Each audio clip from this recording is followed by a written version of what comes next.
Laissez le bâton rouler. And that means, let the good times roll. That's right. It's the motto of Mardi Gras Upriver here in Jefferson, Texas, and pretty much everywhere else for that matter. It may seem strange to you that a little East Texas city has such a large Mardi Gras celebration, but it came about quite naturally. To understand why, you have to look back at how the festival originally came to North America. Mardi Gras arrived in North America as a French Catholic tradition with the Le Moyne brothers, which you see here. Okay, I know I'm going to butcher their names, but the brothers are Pierre Le Moyne de Iberville and Jean-Baptiste Le Moyne de Bainville. But check out the hair on the guy on the right. Actually, that was probably stylish at the time. But in the late 17th century, King Louis XIV sent these fellows to defend France's claim on the territory of Louisiana, which included what are now the U.S. states of Alabama, Mississippi, Louisiana, and part of East Texas, plus a lot more. Yeah, the two brothers brought the celebration from France. And the very first organized Mardi Gras celebration in North America took place in 1703 in what is now Mobile, Alabama, the first capital of France's holdings in North America. It quickly spread through Louisiana, or New France as it was collectively called, and the very first crew was formed in Mobile in 1711. In 1723, the capital of Louisiana was moved to New Orleans, which had been founded in 1718. The festival followed, and the rest, as they say, is history. You'll see the three traditional colors associated with Mardi Gras: purple, which is symbolic of justice; green, a symbol of faith; and gold, which represents power. These colors have been part of Mardi Gras celebrations since the 1870s, when the Grand Duke Alexis Romanov of Russia visited New Orleans. He was given the honor of selecting the official Mardi Gras colors, and he chose those three, which were also the colors of the House of Romanov. Yeah, the city of New Orleans soon became synonymous with Mardi Gras, and it started to spread far beyond its residents of French or Catholic heritage. By the mid-1800s, regular steamboat routes had been established on the rivers. Steamers heading for Texas would leave New Orleans going north on the Mississippi.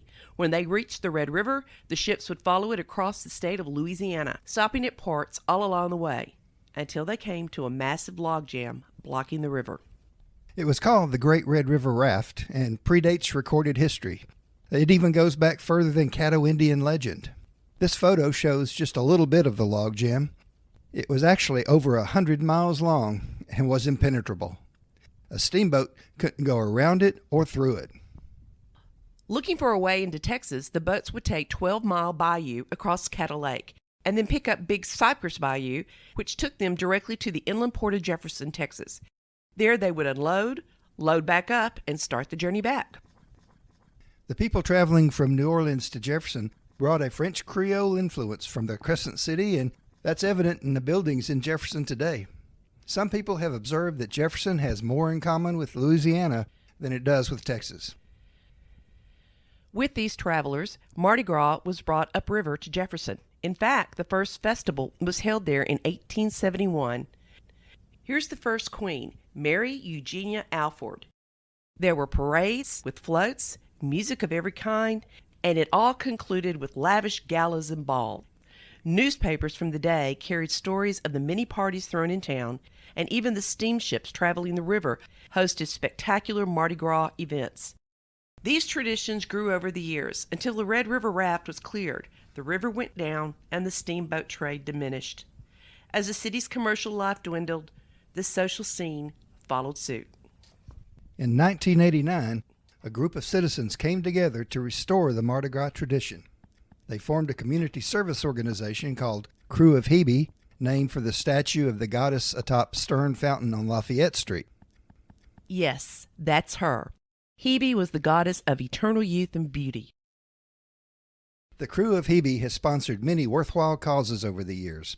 Boys and Girls Clubs of Texas, the Boo Run benefiting the Percy R. Johnson Byrne Foundation's children's camp, I'm Still Me, and now the Krewe is the official sponsor for the U.S. Marine Corps Toys for Tots program in Marion County. The Krewe of Hebe also resurrected Mardi Gras upriver, and it quickly began to grow. Nowadays, the king and queen of Mardi Gras are selected every summer at the annual membership meeting for the Krewe of Hebe. There are 2 cakes, one for the ladies and one for the gentlemen. One of the pieces in each cake contains a Mardi Gras baby. Whoever gets the piece from the ladies' cake with the baby will be the next queen, and whoever gets the one from the guys' cake is the king. Being royalty means that you get your own float in the parade, you have your very own unique beads to hand out, and then, of course, there's the royal dress. Both king and queen costumes are very elaborate. A while back, the Jefferson Museum did a wonderful exhibit called Gowns, Crowns, and the Art of Mardi Gras to celebrate the elaborate dresses of some of our past queens.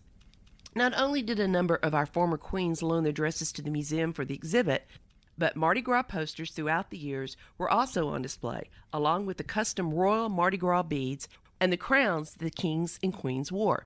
It was amazing to see all of these beautiful gowns on display in one room. The Mardi Gras season in Jefferson opens with the Queen Mab Ball.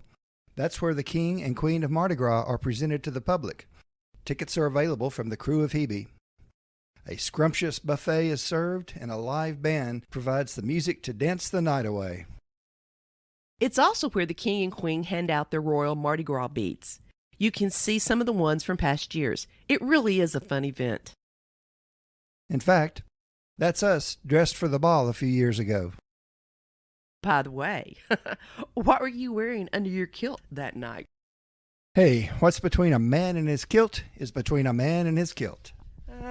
Yeah, okay. We should probably move on. Unlike some other Mardi Gras celebrations around the country, Jefferson has a family-friendly Mardi Gras.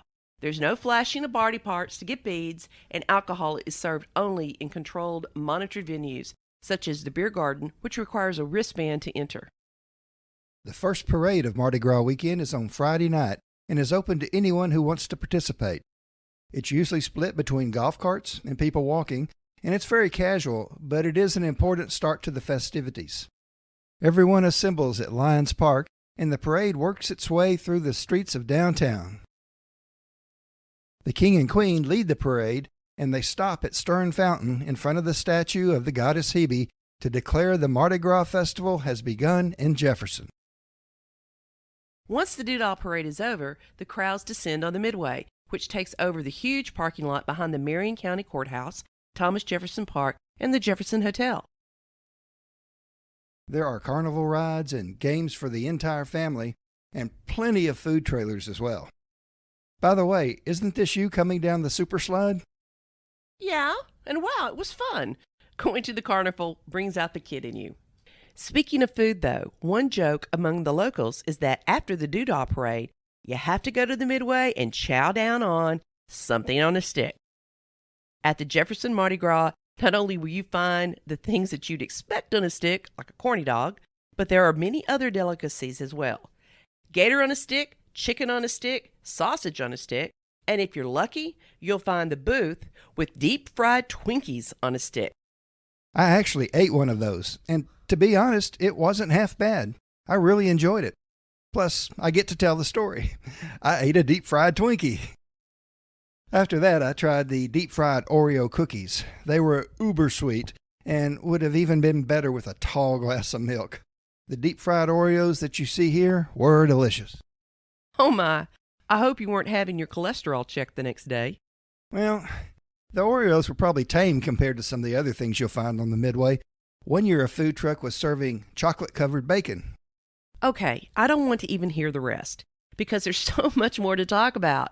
There are also arts and craft booths set up on several streets selling everything that you can imagine. Jewelry, Mardi Gras beads, artwork, kettle corn, yum, clothing, just name it. But trust me, if you need a Mardi Gras hat or an elaborate set of beads, you're in luck. The grand parade on Saturday afternoon of Mardi Gras weekend begins with the motorcycles. The sound of revving engines is coming through the air, and you'll get to watch some incredibly tricked out bikes go by. Even if you're not a motorcycle enthusiast, you'll enjoy watching these. The parade continues with the presentation of the flags, and then a procession of floats, bands, dignitaries, beauty queens, and occasionally a few people who simply made a wrong turn and found themselves locked into the parade. And I'm not kidding about the last item. The parade begins to wind its way through the streets of Jefferson. To be a part of the Grand Parade, you have to register with the Krewe of Hebe in advance, and they can provide you with sources for the beads that you can throw. It's just as much fun to watch, and believe me, thousands of people line the streets of the parade route to cheer on the crews and catch beads. Let's take a minute and look at some of the parade entries from the past while we listen to some Mardi Gras music.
After the Grand Parade is over, all the float participants gather in the beer garden for the awarding of the judges' trophies.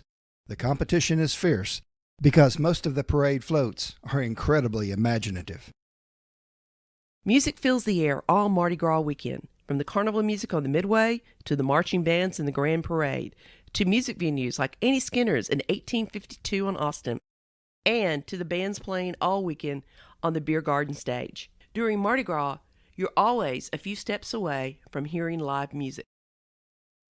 On Sunday, right after lunch, the Children's Parade kicks off downtown to wrap things up.